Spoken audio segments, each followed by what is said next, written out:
The autumn sun cast long shadows across the driveway of the Morrison estate as Rachel stood, perfectly still, clutching a single piece of paper that had just shattered her world into 1,000 pieces. Behind her, the woman in the white coat, Dr. Jennifer Matthews, watched, with a mixture of professional concern and deep personal sadness. And in front of her, Marcus Morrison, the man she had loved for 12 years, pointed an accusatory finger as tears streamed down Rachel's face. The paper trembled in her hands. Divorce, it read in bold, unforgiving letters. But what Marcus didn't know, what he couldn't possibly know, was that this moment would haunt him for the rest of his life. Because sometimes the truth we think we understand is nothing more than a shadow of reality, and the people we abandon are the very ones who deserved our faith the most. This is a story about assumptions, patience, and the devastating cost of giving up too soon. Rachel Morrison had never imagined her life would lead to this moment. Standing in the circular driveway of the home she had helped build, both literally and figuratively, she felt the weight of 12 years pressing down on her shoulders. 12 years of marriage, 12 years of trying, 12 years of medical appointments, invasive procedures, hopeful prayers, and crushing disappointments. The house behind them, a beautiful, Mediterranean-style villa with terracotta, roof tiles and climbing jasmine on the walls, had been their dream.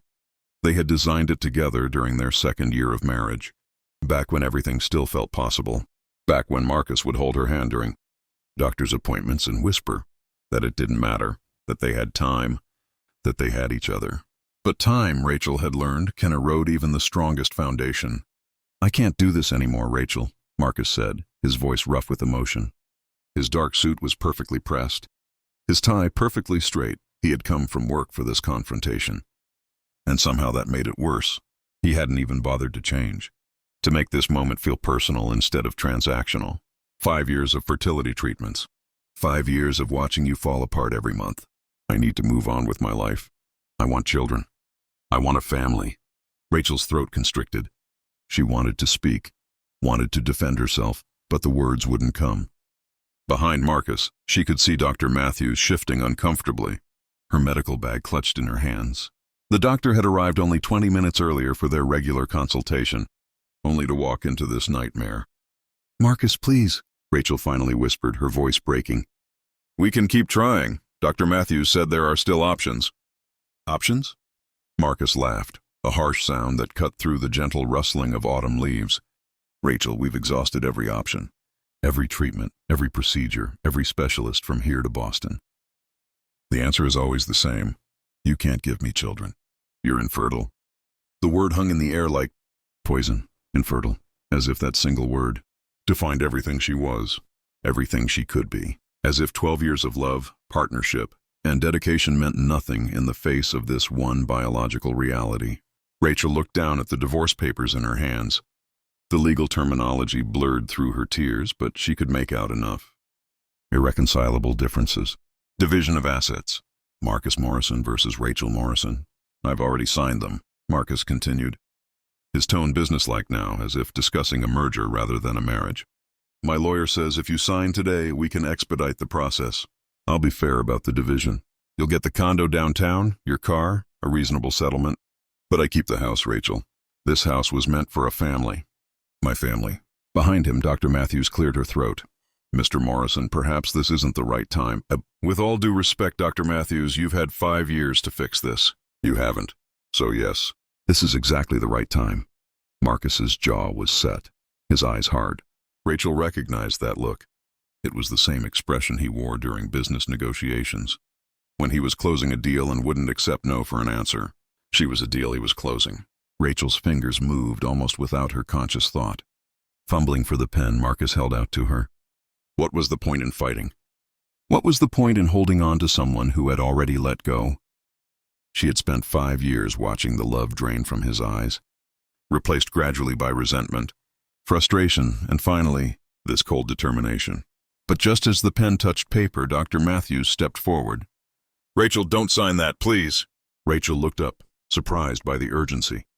In the doctor's voice, Dr. Matthews was a composed woman in her mid-40s, someone who had seen every kind of fertility case imaginable. She rarely showed emotion during consultations, maintaining a professional, distance that Rachel had always found both comforting and slightly intimidating. Now, however, the doctor's face was flushed with something that looked almost like anger. "This doesn't concern you, doctor," Marcus said sharply. "Actually, Mr. Morrison, it concerns me very much, because you're making a decision based on incomplete information." Marcus frowned. "Incomplete? We've been your patients for 5 years. We know everything there is to know about Rachel's condition." "No," Dr. Matthews interrupted, her voice firm. "You know what Rachel has allowed you to know, but you've never asked the right questions. And Rachel has been protecting you from the complete truth." Rachel felt the blood drain from her face. "Dr. Matthews, please." "What truth?" Marcus demanded, his attention shifting fully to the doctor now. "What are you talking about?" Dr. Matthews looked at Rachel, her eyes asking permission. Rachel wanted to shake her head, wanted to keep her secrets buried. But what did it matter now? Her marriage was already over. What more could she lose?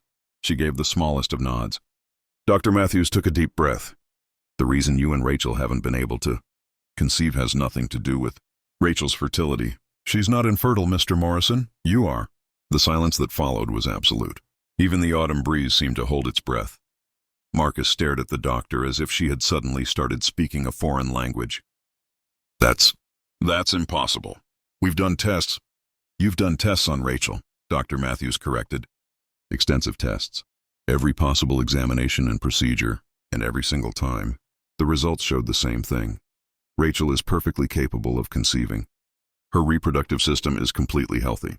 "Then why?" Marcus's voice trailed off, confusion replacing certainty. "Because you never got tested yourself." "Marcus," Rachel said softly, finding her voice at last. 3 years ago I suggested it. Do you remember? I asked if maybe we should both get comprehensive screenings, and you refused. You said the problem obviously wasn't with you, because you felt fine, because you were healthy. You said I needed to stop trying to deflect from my issues. The color was slowly draining from Marcus's face as memories clearly began to resurface. Dr. Matthews continued, her voice gentler now but still firm. I ran those tests anyway, Marcus. When Rachel came in for one of her appointments, she brought a sample from you. You never knew because she was trying to protect your ego, trying to protect your relationship. The results were conclusive. You have a condition called azoospermia, a complete absence of sperm in your ejaculate. It's not uncommon and it's not anyone's fault, but it does mean that natural conception is impossible without medical intervention. Marcus turned to Rachel, his eyes wide with shock. You knew? For 3 years you knew, and you let me blame you. Let me call you infertile. Let me divorce you. Rachel's tears were flowing freely now, but her voice was steady. I loved you, Marcus. I thought if you knew, it would destroy you. You were always so proud, so confident. I thought maybe if I kept trying different treatments, if I found the right specialist, we could work around it without you ever having to know. I was protecting you. Protecting me? Marcus's voice rose. You let me humiliate you for 3 years to protect me? I let you blame me because I loved you enough to carry that burden. Rachel replied, her voice breaking. I thought that's what marriage meant. Taking on each other's pain. Dr. Matthews reached into her medical bag and pulled out a folder. There's something else you should know. Mr. Morrison, about 2 months ago, Rachel came to see me with a different kind of question. She asked about using her own savings to explore surgical options for your condition. She'd been researching experimental procedures, second opinions from specialists in Europe, and she asked me not to mention it to you until she was certain it could work. She handed the folder to Marcus. He opened it with shaking hands, his eyes scanning page after page of medical research, consultation notes, and financial records. Rachel had been spending her personal inheritance, money, left to her by her grandmother to investigate treatments for a condition that Marcus didn't even know he had. How much? Marcus asked hoarsely. $50,000 so far, Dr. Matthews said quietly, with more allocated for the actual procedures if the preliminary research looked promising, which it does, by the way. The specialist in Switzerland believes there's a 70% chance of successful extraction and conception through IVF. Marcus looked up at Rachel, and for the first time in months, she saw the man she had married, the man who had once promised to stand by her through everything. But now that man was staring at her with dawning horror at what he had done. Rachel, he stepped toward her, the divorce papers falling from his hands. God, what have I done? Rachel stood very still, feeling something shift inside her. All these years, she had carried his shame as if it were her own. She had endured the pitying looks from family members, the whispered conversations at gatherings about poor Rachel who couldn't have children. She had shouldered the blame in silence because she thought that's what love required. But looking at Marcus now, at the man who had been ready to discard her moments ago, who had pointed his finger and spoken to her with such contempt, she realized something important. Love shouldn't require self-destruction. "I forgive you," Rachel said softly, bending down to pick up the divorce papers from where they had fallen. "But I'm still signing these." Marcus's face crumbled. "Rachel, no, please, I'm so sorry. I didn't know." "But you should have trusted me," Rachel interrupted, her voice calm now, almost peaceful. "You should have stood by me instead of blaming me. You should have seen me as your partner, not as a vessel for your dreams. And when things got hard, you should have held my hand instead of pointing your finger." She took the pen and, with a steady hand, signed her name on the divorce papers. "Rachel, please," Marcus begged, tears streaming down his face now. "I'll do anything. We can go to Switzerland. We can try the treatment. We can start over." "No," Rachel said gently, handing the signed papers back to him. "You made your choice when you gave up on us, when you decided I wasn't worth fighting for. I deserve someone who would never make me prove my worth, Marcus. And you need to learn that people aren't disposable just because they can't give you what you want." She turned to Dr. Matthews. "Thank you for telling the truth. I should have done it myself a long time ago."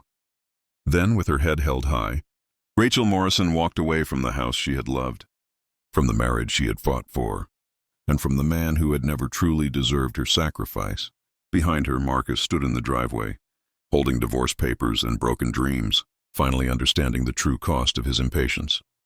6 months later, Rachel sat in a cafe in downtown Portland, sunlight streaming through the windows, reviewing the final documents for her new venture.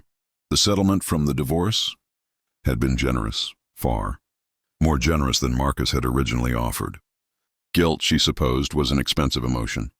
But more importantly, she had her grandmother's remaining inheritance, her own career, and for the first time in years, a sense of peace. Her phone buzzed. A text from an unknown number. "This is Marcus. I know I have no right to contact you, but I wanted you to know I started therapy. You were right about everything. I'm sorry for what I put you through. I hope you find happiness." Rachel read the message twice, then deleted it.